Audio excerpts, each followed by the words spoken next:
Cidades Batistas.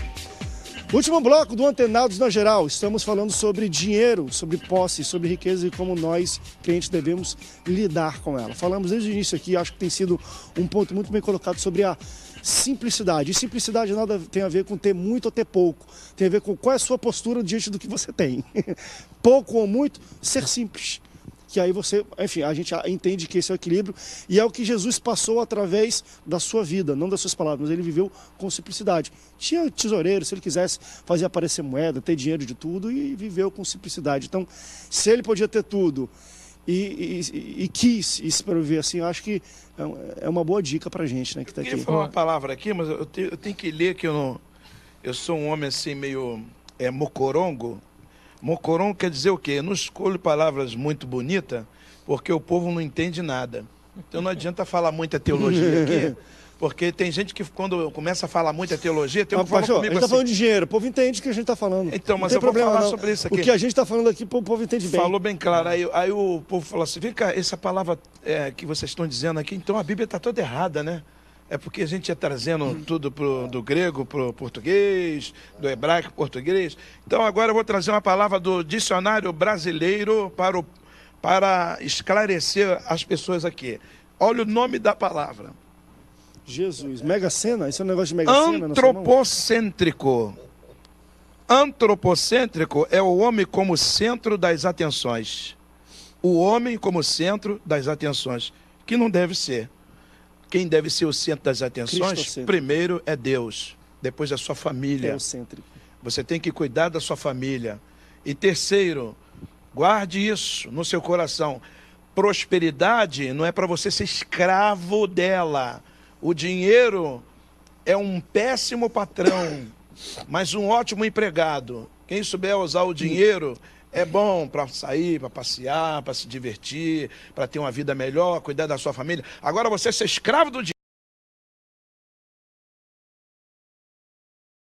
Tem gente que diz assim, não, eu não posso ter amigo de ninguém, pastor. Eu falei, por quê, meu filho? Porque todo mundo só chega perto de mim com interesse na minha riqueza. O homem não tem mais amigo, não tem mais ninguém. Se fecha. Vira paranoia. Vira uma paranoia mesmo. Se Deus não gostasse de coisa boa, ele não prometeria ao povo de Israel uma terra que manasse leite e mel, né? Ele falaria o seguinte, olha, vocês vão agora morar numa casa horrível, numa terra horrível, que não dá fruta algum, mas ele fala numa terra que mana leite e mel, né? Ele aguça o desejo. A gente aprende na psicanálise que quando você pensa no passado é memória, quando você pensa no presente é prazer, e quando você pensa no futuro é desejo. Então Deus aguçou o desejo do povo, né? Dizendo, olha, eu vou dar para vocês uma terra que mana leite e mel. Eu já penso assim, pastor. Deixa eu levantar um negócio aqui, pastor. Você não vai acabar o programa aqui, calma aí. Se a pessoa pensa no passado, ela é hoje o que ela fez no passado. E ela será amanhã o que está fazendo no presente também.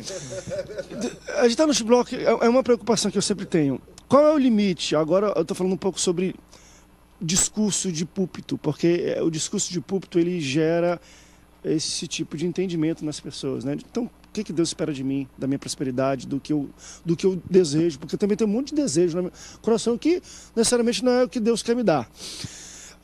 Qual é o limite? Até que ponto vocês acham que é interessante se falar sobre isso? Porque às vezes eu tenho medo. Tu vai num público, tem 10 mil pessoas. Deus chamou todo mundo para ser cabeça, não cauda. Falei, meu irmão, acabou então. Deus só chamou para ser patrão e não empregado. Falei, pronto. Vai ter que sair aqui, meu irmão. Se todo mundo for patrão aqui, não tem quem trabalhe mais. Talvez. Qual é o limite desse entendimento que Deus quer que a gente prospere, que Deus quer que a gente seja cabeça e não cauda? Qual é o limite desse discurso? Agora tem uma coisa interessante. Eu tenho medo disso. Até que ponto a gente vai chegar? Você está levantando, eu acho muito interessante. Veja só, se a pessoa pensa em ser cabeça na condição de um trabalhador, beleza, irá contribuir com o seu patrão. Perfeito. Né? Olha, eu vou ajudar, por exemplo, as Boas Novas crescerem, né? As Boas Novas como empresa crescer, vou ajudar e eu vou crescer com ela.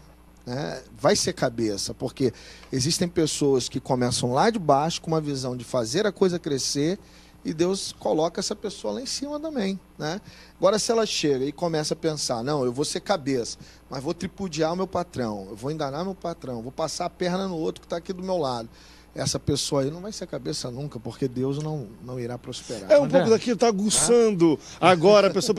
Então eu vou trabalhar hoje como se eu fosse o patrão, com cabeça de patrão, talvez isso. Eu gostaria de falar algo interessante aqui em relação a isso, né? Como é que um pastor, até para nós pensarmos quanto tempo nós vamos gastar com isso por ano, se vamos ter, a gente inclusive na nossa igreja tem uma conferência, uma vez por ano a gente levanta esse assunto e fala sobre o assunto e tudo. Né, mas eu volto a dizer a questão do que nós falamos nos blocos anteriores em relação à cura e libertação, em relação à simplicidade, porque como é que é ser igual a Jesus? Então, assim, como é que aquela questão que nós abordamos aqui em relação a pessoa é simples ou ela está sendo hipócrita? Dá para enganar? Dá. Você consegue enganar um pouco. Você não consegue enganar todo mundo. Os políticos hoje, isso, mas você não consegue enganar todo mundo em todo tempo. Né? Então, o que acontece? Eu penso que o que mata essa cobra, para mim, eu penso o seguinte, que tem a ver com o discipulado. Por isso que você falou, quando você começou aqui, o pastor Jesus disse, toda a autoridade me foi dada no céu e na terra. Portanto, aí ele não diz, portanto, ir de negociar e não. Ele fala, portanto, ir de fazer discípulos, batizando em nome do Pai, do Filho e do Espírito Santo. Então, ide e fazer discípulos. Então, o que acontece? Para mim, o que mata essa cobra, o que me faz, o que me dá a chancela, o que faz de mim uma pessoa simples, eu posso até ter algo que ainda está errado na minha vida, que vocês não sabem. O pastor pode ter algo que você não venceu, ainda não conseguiu, você queria vencer. Mas a pergunta é, isso está na luz? Você tem alguém sobre a sua vida que sabe, que está orando por você? Porque na hora que você é pego, o que é hipocrisia? Você está pregando algo que você não vive. Você não é simples, mas espera aí. E não é que eu vou parar a obra de Deus porque tem uma área da minha vida que ainda está em, vamos dizer assim, em evolução. Eu tenho uma brecha, mas isso está em tratamento. Então, quando eu digo está na luz, o meu líder sabe, então isso contribui para a pessoa ser simples. A regra está posta. Jesus disse, buscai primeiro o reino. Exatamente. Né? O reino. Olha, então, essa simplicidade, então o que eu vejo, quando você tem essa, vamos dizer assim, esse álibi, vamos dizer assim, diante de Deus, como o irmão falou, né? Rico para com Deus. Ou seja, o que é? Deus é luz, e nele não há trevas alguma. O que é a luz? A luz é algo que te ilumina e mostra toda a sua vida. Então, estar na luz é o que está em Tiago 5,16. Confessai os vossos pecados uns aos outros para serdes curados. Então, se eu sou curado, estou curado, nessa área de cobiça, eu tenho simplicidade, eu vou ministrar uma bênção para a igreja. Eu posso fazer conferência sobre finanças, eu posso falar, irmão, dê nome à tua semente, e a pessoa ser abençoada, porque a motivação é boa. Então, a questão da cura tem a ver realmente com isso, tem a ver com a simplicidade e não a hipocrisia. O que é a hipocrisia? A hipocrisia é você tentar parecer algo que você não é. Só que isso é uma linha muito tênue, porque você vai contar agora todos os seus problemas para todo mundo o tempo todo? Não. Então, você tem que ter alguém. Então, essa autoridade, lidar com essa autoridade, com esse volume de recursos que um pastor tem, às vezes, presidente de uma denominação e tudo, para mim, tem a ver com você lidar diante de Deus com uma postura de quebrantamento, de confissão de pecados, de dizer está na luz, ter coragem para isso. Isso te mantém na simplicidade. Uma história que eu conheço, que existiam 5 pastores reunidos, né? Aí um falou assim, olha, eu quero que os irmãos orem porque eu acabei de cair em adultério. O outro, eu acabei de enganar o povo. O outro, eu acabei de errar, olhei ali para uma mulher. Aí o último, eles perguntaram assim, e o seu problema, qual fraqueza. Sou fofoqueiro. Ô, André, já era, vai cair na boca do isso povo, que você né? falou é muito importante. Até que ponto? Qual é o até nosso que limite ponto? de discurso? Porque existe exagero, né? Até que ponto? Olha bem, o povo de Deus, ele foi preparado para conquistar. Só que eles não sabiam que quando chegasse na terra prometida, eles tinham que lutar. Eles tinham que tirar o inimigo estava na terra, entendeu? E eles agora tinham um povo que morreu no deserto que não queria lutar. Então, dentro de nós fomos criados para conquistar,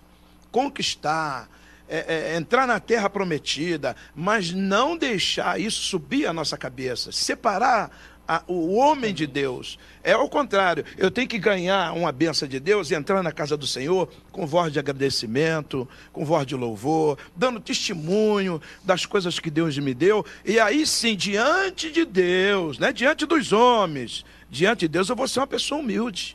Eu vou ser uma pessoa humilde, que a riqueza não vai me afastar de Deus, é o contrário, ela vai me aproximar mais do Senhor Jesus. Eu acho que o ponto é esse, é não deixar a riqueza se afastar de Deus, não deixar a prosperidade se afastar de Deus, porque Deus está querendo levantar pessoas na terra próspero que possa abençoar outras pessoas. Sim. Eu acho que o ensino de Jesus é o que tem que ser a nossa base, né?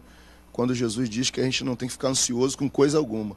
Eu acho que a base tem que ser essa. Você tem que ensinar o povo que ele não tem que ficar ansioso com coisa alguma. Que o Senhor está sempre pronto a nos sustentar, está sempre pronto a nos abençoar, está sempre pronto a abrir portas para a gente. Né? Eu acho que o ensino tem que partir por aí. E à medida em que a pessoa ela vai trabalhando, ela vai lutando, com certeza ela vai crescer, ela vai ser abençoada. Agora, quando você começa nessa neurose de dizer que todo mundo tem que ser cabeça, que todo mundo... Nem todo mundo pode, Meu irmão, a pessoa... você vai criar um... Exato. A gente já está terminando aqui o Antenados. E uma coisa que eu gosto sempre também de falar quando eu converso com pessoas sobre isso. Existe prosperidade fora da Bíblia? Existe. Tem muita gente que trabalha e ganha. Só que o interessante é que a prosperidade de Deus, quando lidar com a questão de dinheiro, quando vem de Deus o dinheiro e a prosperidade porque você faz, é diferente da prosperidade do mundo. Eu conheço um monte de empresário que o cara está com a família toda acabada, que o cara está com problema de saúde, porque ele vive trabalhando e ganhando dinheiro. Ele não tem tempo para a família. Quando a prosperidade vem de Deus, a sua família vai ficar intacta, a sua saúde vai ser preservada, só vai trazer benefícios para você. Então, como é que está vindo isso aí? Para você ganhar dinheiro, você tem que acabar com a sua saúde, com a sua vida, com a sua família? Repense a sua prosperidade. Vamos pra... Acabou, tchau, tchau. Obrigado por sua participação. Até o próximo Antenados. Um abraço aí para Santa Cruz.